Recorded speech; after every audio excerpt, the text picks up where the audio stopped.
पूरे हमारे देश का वातावरण अगर हम देखते हैं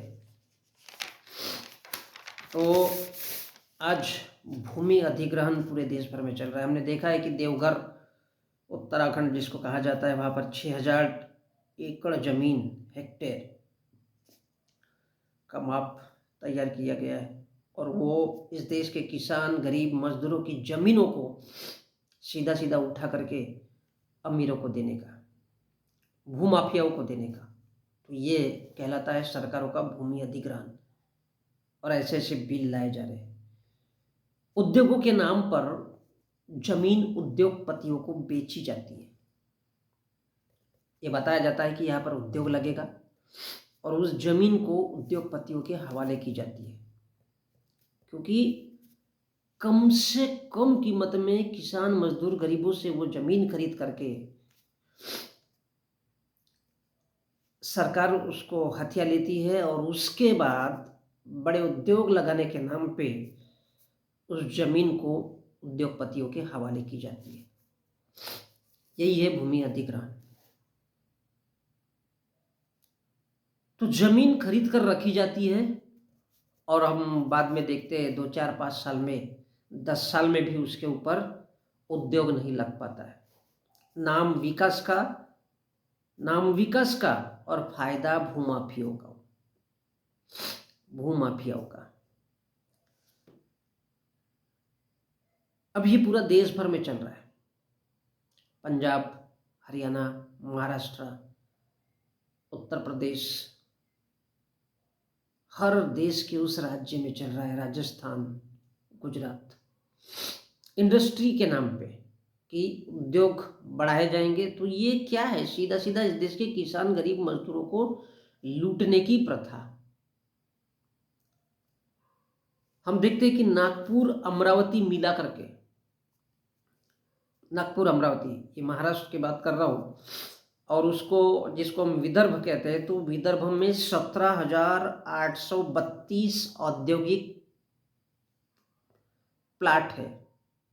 सरकार ने बनाए, सड़कें बनाई, बिजली तैयार किया और उन प्लाट को तैयार किया। 17,832 औद्योगिक प्लाट है।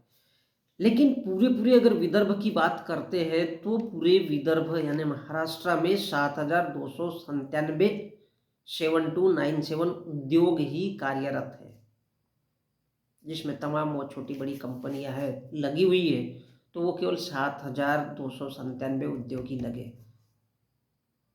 प्लाट कितने दिए गए थे, बेचे गए थे उद्योगपतियों को, भूमाफियाओं को? जमीन किसको हवाले कर दी गई है? कितने प्लाट की? 17,832। बाकी का टाइटाइपिस घोटाला माइनस कर लो, 17,832 से 7,297। अब ये बिजनेस के नाम पे जो जमीन हड़प ली है भूमाफियाओं ने, उनके नाम पर कर दी गई है कि यहाँ पर उद्योग लगेंगे। तो सोचो हर एक भारत के राज्य में और पूरे देश में क्या हाल होगा। मैं अगर नागपुर एमआईडीसी की बात करूँ, MIDC means Maharashtra industrial development corporation, तो मैं नागपुर डिस्ट्रिक्ट की बात करता हूँ जो कि नितिन गडकरी का एरिया है।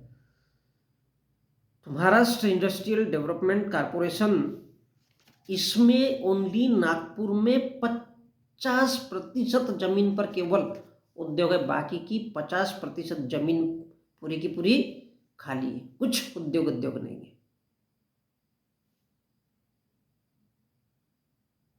ये बहुत छोटा सा और प्यारा सा 13 दिसंबर को, 12 दिसंबर को ये नव भारत ने दिया हुआ था एक लेख। तो सोचिए कि नागपुर विदर्भ का उसको हब कहते हैं और बड़ा नाक दिखा करके नितिन गडकरी बार बार कहता है कि 250 फ्लाइट आती है और जाती है। कौन से गरीबों को लेके जाती है, कितने आदिवासियों को लेके जाती है, कितने मजदूरों को, किसानों को लेके जाती है दूसरे देशों में और वो कमा करके लाते हैं नागपुर। मेरे को समझ में नहीं आता। ये नागपुर है नितिन गडकरी का जो बड़ा दम्भ भरता है कि मैं ये आंदोलन कर रहा हूँ, वो आंदोलन कर रहा हूँ। और बहुत अच्छा वो ड्राइवर लोगों पर भी स्पीच दिया संसद में और बताया। तो ये खाली है 50% जमीन नागपुर में, महाराष्ट्र नागपुर, आरएसएस का जो गढ़ है। और उद्योग लगेंगे इसलिए ये जमीनें बेची गई है। और गोरख धंधा क्या है, वहां पर उतने उद्योग ही नहीं है। और उनमें से भी 1462 उद्योगों में ताला लगा हुआ है, बंद है, कुछ नहीं है, सरकारें सोई हुई है। नितिन गडकरी दिग्गज नेता, सोए हुए लोग हैं। 1462 उद्योगों में ताले लगे हुए, उनमें से भी। और भूमि अधिग्रहण के नाम से अब सरकार ये योजना बना रही है, बीजेपी की सरकार हो, क्या शिंदे विंदे की। तो भूमि अधिग्रहण के नाम पे अब वो बोल रहे हैं कि फिर से 11,000 हेक्टेयर भूमि को हड़पा जाएगा महाराष्ट्र में, विदर्भ में, और भूमाफियाओं को उद्योग के नाम पर पे दिया जाएगा। नागपुर जैसी जगह में 50% खाली है। 17,832 में से केवल 7,200 प्लाट में पूरे विदर्भ में है। और फिर से 11,000 हेक्टेयर भूमि को हड़पा जाएगा और वो भूमाफियाओं को बेच दी जाएगी, उद्योग खुलेंगे उसके नाम पे। यानी कितना बड़ा गोरख धंधा है। यानी ये जो किसानों की जमीन है, किसानों का कोई मोल नहीं है, मजदूरों का कोई मोल नहीं है। तो ये ऐसी हमारी सरकारें हैं। और पूरे विदर्भ में कितनी जमीनें खाली है, सोचने की बात है। पूरे देश का क्या हाल होगा। फिर भी कोई उद्योग नहीं लगाए जाते, सिर्फ हो हल्ला किया जाता है हनुमान चालीसा के नाम पे, वो क्या अजान फजान के नाम पे। तो ये सब क्या है, केवल देश की जनता को गुमराह करना, उनको लूटना और उनको सिर्फ राम का नाम लेने के लिए बोलना और उनको जिंदा मारना, उनकी जमीनें छीन करके। अब सोचने लायक बात है कि तकरीबन 10,000 प्लाट खाली है, 10,000 प्लाट खाली है, फिर भी 11,000 हेक्टेयर भूमि को हड़पा जाएगा और बिजनेसमैन लोगों को दिया जाएगा। तो ये हमारी सरकारों की नीति है और इसी को राम राज्य में गिनती किया जा रहा है। तो फिर भी नई जमीनें हड़पने की बात, वही 11,000 हेक्टेयर। और ये भूमाफियों को उद्योग खोलेंगे ऐसा बता करके किसानों से ज़मीन ली जाएगी और फिर उनको दिया जाएगा। यानी अमीर किसको बनाना है, उद्योगपतियों को। बेवजह जहाँ जगह खाली है पहले उसमें भरना चाहिए, वो नहीं भरते हुए फिर से 11,000 हेक्टेयर भूमि को किया जाएगा। और ये सीधा सीधा अमीरों को मालामाल करने का तरीका है। इसलिए तो नरेंद्र मोदी कहता है कि आओ खाओ।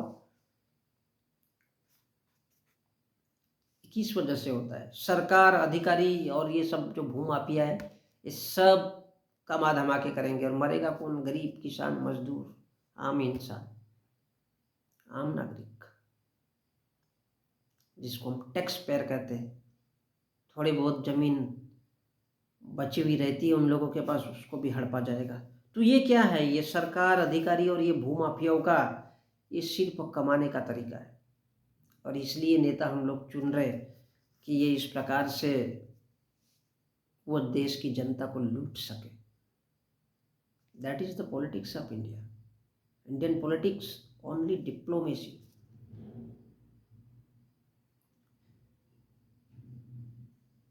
क्या राम राज्य में पढ़ रहे हैं।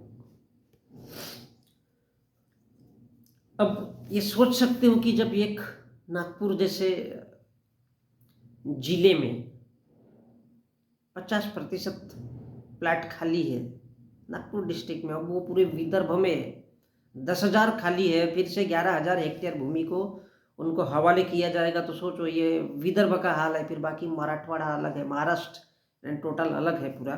एक साथ कैलकुलेट करेंगे तो ये केवल विदर्भ का हालचाल है। तो इस प्रकार से देश में कितने सारे स्टेट है रे बाबा, क्या हाल होगा। और इसलिए वो शिबू सोरेन, उसको जेल में डाला जा रहा है। बस यही मैटर है। सरकारी जमीनें किसानों से, मजदूरों से हड़प लो और वो बड़े बड़े उद्योगपतियों के हवाले कर दो, उद्योगपतियों के हवाले। तो इससे क्या है, देश की गरीब जनता, मजदूर, किसान, इन सब के पिछवाड़े में बारूद लगा करके इनको भिखारी बनाने की ये सारी की सारी योजना है और देश को लूटने की योजना है। तो कभी गौर करके देखो कि इस देश का हाल क्या होगा, इस देश का क्या हाल होगा भाई। कभी सोच के देखना कि देश किस ओर जा रहा है। लेकिन हम तो खुश है, राम मंदिर में 4 शंकराचार्य बोल रहे हैं, एक शंकराचार्य दूसरे शंकराचार्य को लड़ा रहा है, तीसरा शंकराचार्य देश की गतिविधियों को बढ़ा रहा है उल्टे सीधे बयान दे करके। इधर से मोहन भागवत पूरे देश भर में घूम घूम के प्रचार कर रहा है। ये सब क्या है, सब एक दूसरे को ऐसा लग रहा है लड़ाई, मतलब तू मेरे को मार, मैं तेरे को मारता हूं। ये तमाशा, ये ड्रामा, ये मदारी का खेल, ये सांप बिच्छू का खेल किसको दिखाया जा रहा है? इस देश की जनता को। क्योंकि उनको मालूम है इस देश की जनता तो साला गोबर खाने वाले लोग हैं, वो क्या समझेंगे। 4 शंकराचार्य राम मंदिर के सिर्फ उद्घाटन के लिए अलग नौटंकी कर रहे हैं। ये नौटंकी है, समझ में नहीं आएगा भाई इस देश के लोगों को। 4 शंकराचार्य एक जगह होकर के हम मंदिर में नहीं जाएंगे। अबे नहीं जाओगे तो कौन सा फर्क पड़ेगा भाई। एक शंकराचार्य जिसको नरेंद्र मोदी ने सर पे चढ़ा दिया, बोले जगत गुरु है रामभद्राचार्य, वो उल्टी सीधी बयानबाजी करता है। तो वो उल्टी सीधी बयानबाजी इसलिए करता है ताकि देश के लोग और वोट बैंक डिवाइड हो। ये समझ में नहीं आती है लोगों को बातें। वोट बैंक डिवाइड करने के लिए इधर मोहन भागवत उल्टा बयान देता है, इधर नरेंद्र मोदी और उनका पूरा का पूरा सारा मीडिया और सारा तंत्र, ताकि देश के लोगों के पिछवाड़े में गरीब किसान मजदूर इन सबके पिछवाड़े में यही सब जमीन भूमाफिया को दे दो और केवल सत्ता रखो, सत्ता अपने हाथ में रखो और इस देश के गरीब मजदूर किसान, ये जो छोटे लोग हैं आम लोग हैं, इनके पिछवाड़े में बारूद भरो और ऐसा जलाओ। और इसलिए नरेंद्र मोदी डंके की चोट पे कहता है कि पीढ़ियां भुगतेगी लोग याद रखेंगे। रखना भी चाहिए भाई, जब लोग समझने को ही तैयार नहीं है। जो गोबर खाने को तैयार हो सकते हैं वो क्या समझेंगे उनकी बातों को सरकारों के। तो मेरे को आपको भी कुछ लेना देना नहीं है। मुंह में आता है बक देता हूँ, पिछवाड़े में आता है हक देता हूँ, और यही मेरा काम है। मैं तो सोचता हूँ कि भाई यूट्यूब से आप लोग देखोगे तो ईमानदारी के एक एक व्यू से मेरे को एक एक पैसा मिलता रहे, क्योंकि मेरे बोलने से तो कुछ होना है ही नहीं। ये तो यूट्यूब है, न जाने कब डिलीट हो जाए कब बंद हो जाए, कोई फर्क तो है पड़ेगा नहीं। तो फिर भी जो मेरे को लगता है उचित मैं उन सवालों के बारे में बोल देता हूँ। और अब तक तमाम वो जो मैं कहीं बोला हो और उसमें कहीं किसी को बुरा बुरा लगे तो बुरा मत मनाए।